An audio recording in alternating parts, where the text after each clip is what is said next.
주신 은혜에 감사하는 묵상. 오늘은 이사야서 46장 1절에서 13절 우상을 버리고 하나님만 경배하라 제목으로 하나님의 말씀 보겠습니다.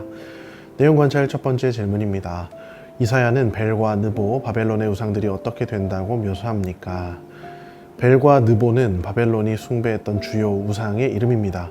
벨은 우리가 마르둑으로 잘 알고 있는 우상으로 바벨론 최고의 신으로 숭배되었습니다. 또 느보는 마르둑의 아들로 바벨론 사람들은 이 두 신을 함께 묶어 부르는 것을 좋아했으며 그들의 우상 숭배에 아주 중요한 역할을 했습니다. 그런데 성경의 1절 말씀에서는 벨은 엎드러졌고 느보는 구부러졌다고 기록되어 있습니다. 이는 바벨론의 신들이 무력해지고 그들의 신앙이 무너질 것임을 상징적으로 나타낸 것이죠. 하나님은 바벨론이 섬기는 이러한 우상들과 또한 이방 우상을 받아들여 그것을 신으로 섬기는 이스라엘을 강하게 책망하고 계십니다. 이는 이스라엘이 참된 신앙에서 벗어나 헛된 우상을 숭배하는 행위를 질책하는 것이며 참된 신앙의 중요성을 다시금 일깨우고자 하는 하나님의 경고의 말씀인 것입니다.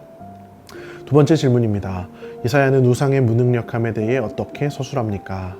5절 말씀에서는 너희가 나를 누구에게 비기며 누구와 서로 같다 하느냐라고 말씀하고 있습니다. 하나님은 이 우상들과 자신이 절대적으로 다른 존재임을 강조하십니다. 사실 우상은 하나님과 동등한 위치에서 비교할 수조차 없는 허황된 대상입니다. 사람들이 그저 그를 신으로 추앙하여 의지할 뿐이죠. 하나님은 이러한 사람들의 허황된 종교 행위를 강하게 책망하십니다. 7절 말씀은 우상 숭배가 얼마나 헛된 일인지를 말해줍니다. 우상은 실체를 가지고 있는데요. 그것을 처소에 두고 세워두면 거기에서 움직이지 못하는 것이죠. 하나님은 이를 꼬집어 말씀하시는 것입니다. 이것이 얼마나 우습고 초라한 모습입니까?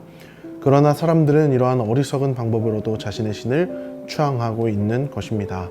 연구와 묵상입니다. 하나님을 우상과 비교할 수 없는 이유는 무엇입니까? 우상은 아무런 능력이 없습니다. 그것이 숭배의 대상이 된 이유는 단지 인간이 그것을 신으로 삼았기 때문입니다.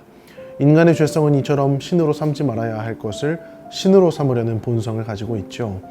TV 예능 프로그램에 각종 점쟁이들과 무속인들이 자주 출연하는 모습을 봅니다. 그만큼 세상이 우매해지며 눈이 어두워졌음을 느끼게 되는 것이죠. 그러나 이런 실물의 우상과 또 거짓 종교만이 우상 숭배인 것은 아닙니다. 하나님 외에 다른 것을 두려워하며 추앙하고 신뢰하며 의지하는 모든 것이 우상이 될 수 있습니다. 우리도 이 말씀을 통해 스스로를 돌아봐야 합니다. 혹시 우리도 이러한 우스운 것들을 두려워하며 의지하고 있지는 않은지, 허황된 것에 마음을 빼앗기고 있지는 않은지 반성해 보아야 합니다. 하나님은 참된 신앙의 중요성을 강조하시며 헛된 우상 숭배에서 벗어나 진정한 믿음을 가지라 말씀하십니다. 말씀을 마음에 새기며 우리 자신의 신앙을 다시 한번 깊이 돌아보기를 원합니다. 느낀 점입니다. 자신이 세우신 뜻과 계획을 반드시 시행할 것이라는 하나님의 약속을 보면서 무엇을 느낍니까? 11절 말씀에 하나님은 동쪽에서 날짐승을 부르고 먼 나라에서 내 뜻을 이룰 사람을 부를 것이라 말씀하십니다. 그러면서 말한 것을 반드시 이룰 것이며 계획한 것을 반드시 시행하시겠다 말씀하십니다. 이 말씀은 운행하시는 하나님, 역사하시는 하나님을 의미하는 말씀입니다. 하나님은 저 우상들과 달리 말씀하신 모든 것을 이루는 하나님이시라는 것이죠.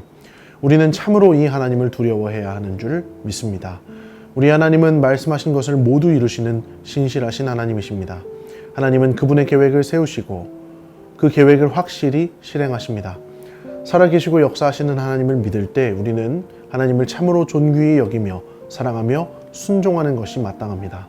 하나님은 우리에게 약속하신 모든 것을 이루시며 그분의 말씀은 결코 헛되지 않습니다. 그러므로 우리는 하나님께서 우리에게 말씀하신 것들을 믿고 그분의 뜻에 순종해야 합니다. 우리의 삶에서 하나님을 존귀히 여기고 그분의 말씀을 따를 때 우리는 하나님께서 우리를 통해 이루고자 하시는 뜻을 경험하게 될 것입니다. 결단과 적용입니다. 내가 하나님이 우선순위가 아닌 우상화된 세상의 돈과 아파트, 자녀의 성적이나 자랑거리는 무엇입니까? 오직 하나님만 신뢰하며 눈앞의 상황에 흔들리지 않기 위해 오늘 무엇을 실천하겠습니까?